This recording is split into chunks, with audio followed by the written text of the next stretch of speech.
Hezbollah के अपने video viral करने शुरू कर दिए हैं।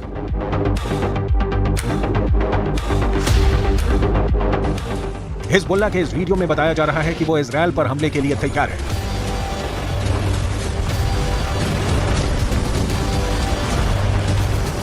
इस वीडियो में हिजबुल्लाह का मैसेज साफ है कि उसका अटैक ऐसा होगा जो इजराइल रोक नहीं पाएगा।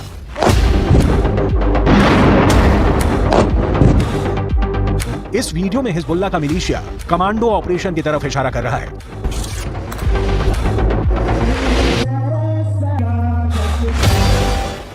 इस वीडियो में हिजबुल्लाह बता रहा है कि उसके कमांडो मोटरसाइकिल पर आएंगे और इजराइल की सेना भागती हुई नजर आएगी।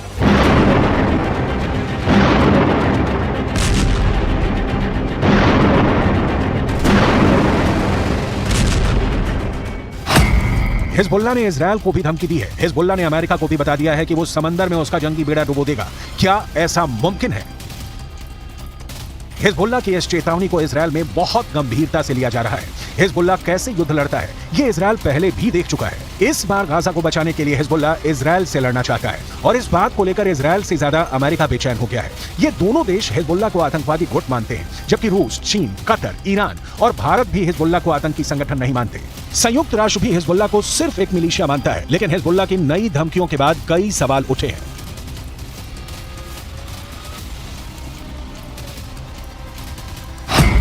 सवाल नंबर 1, हिजबुल्लाह कौन है? तो जवाब है, हिजबुल्लाह लेबनान की एक राजनीतिक पार्टी है और इसका अपना एक मिलिशिया है। सवाल नंबर 2, हिजबुल्लाह की ताकत क्या है? तो जवाब है, हिजबुल्लाह के पास 1000 लड़ाके हैं, जो लेबनान की आर्मी से भी खतरनाक फोर्स मानी जाती है। सवाल नंबर 3, हिजबुल्लाह क्यों इजराइल और अमेरिका को धमकाता है? लेबनान में हिजबुल्लाह संगठन को खड़ा करने वाला है ईरान, और ईरान अमेरिका और इजराइल का सबसे बड़ा दुश्मन कहा जाता है। सवाल नंबर 4, हिजबुल्लाह को इजराइल क्यों इतना बड़ा खतरा मानता है? हिजबुल्लाह ने रूस की फौज के साथ मिलकर सीरिया से आईसिस को पूरी तरह खत्म कर दिया। हिजबुल्लाह ने ईरान के ऑर्डर पर सीरिया में युद्ध लड़ा और अब वहां तैनात है। सवाल नंबर 5, क्या हिजबुल्लाह इजराइल को हरा सकता है? हिजबुल्लाह 2006 में इजराइल के खिलाफ युद्ध लड़ चुका है। 34 दिनों तक चले इस युद्ध में इजराइल को सीज फायर के बाद लेबनान से पीछे हटना पड़ा था।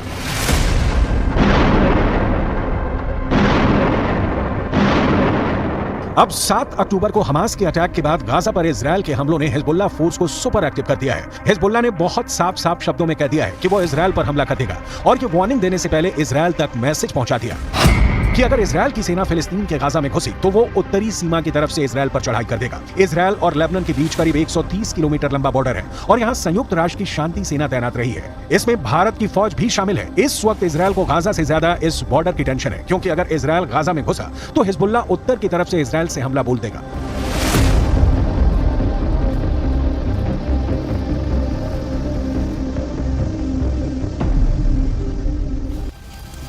हमास और इजराइल की सेना एक दूसरे के खिलाफ कितनी ताकत रखती है और क्या हिजबुल्लाह वाकई इजराइल के लिए ऐसे हालात पैदा कर सकता है कि वो उसे हरा दे? इसे समझने के लिए आपको हिजबुल्लाह की उस चेतावनी को समझना पड़ेगा जो उसने अमेरिका को दी है, क्योंकि अमेरिका ने अपनी नौसेना का कैरियर बैटल ग्रुप भूमध्य सागर में पहुंचा दिया है। अमेरिका का यह बेड़ा, जिसमें 4 कैरियर के अलावा 5 बहुत ही खतरनाक डिस्ट्रॉयर हैं, इन सब में हर तरह की 1000 से ज्यादा मिसाइल किसी भी वक्त हमले के लिए तैयार। इस वक्त ये कैरियर इजराइल के गाजा में पश्चिम में भूमध्य सागर में तैनात रहेगा और वहीं से ऑपरेशन चलाएगा। उसकी रेंज में लेबनान भी होगा, सीरिया भी होगा, तुर्की भी होगा और मिस्र के आसपास का इलाका भी होगा। यहीं से ये इजराइल के एयर स्पेस को सुरक्षित रखेगा और हमला भी कर सकता है।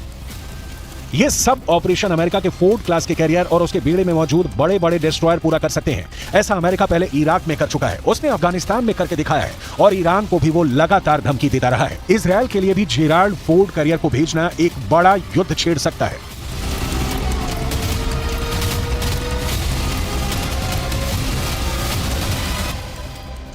यही भरोसा अमेरिका अब इजराइल को दिलाना चाहता है कि समंदर से ऑपरेशन चलाकर अमेरिका सीरिया पर भी बमबारी कर सकता है, लेबनान के बॉर्डर को भी सैनिटाइज कर सकता है। लेकिन लेबनान में हिजबुल्लाह को अब ईरान से ऐसी मिसाइल मिल चुकी है जो अमेरिका के इन विशालकाय जहाज को पल भर में डुबो सकती है। इस मिसाइल को लेकर हिजबुल्लाह का खौफ बढ़ चुका है और वो सीधा सीधा अमेरिका के जहाज को डुबा सकता है।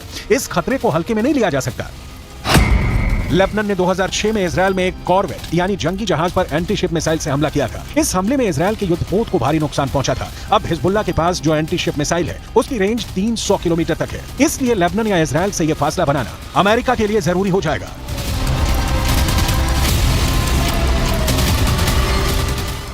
इसमें कोई शक नहीं कि हिजबुल्लाह की लीडरशिप तेहरान से मिलने वाले ऑर्डर पर काम करती है। इसलिए सवाल यह भी कि क्या ईरान चाहता है कि हिजबुल्लाह इजराइल पर अटैक कर दे। ईरान ये भी बहुत अच्छी तरह से जानता है कि इस वक्त इजराइल बेहद कमजोर है, या फिर अमेरिका की शक्ल में उसे नई ताकत फिर से मिल गई है।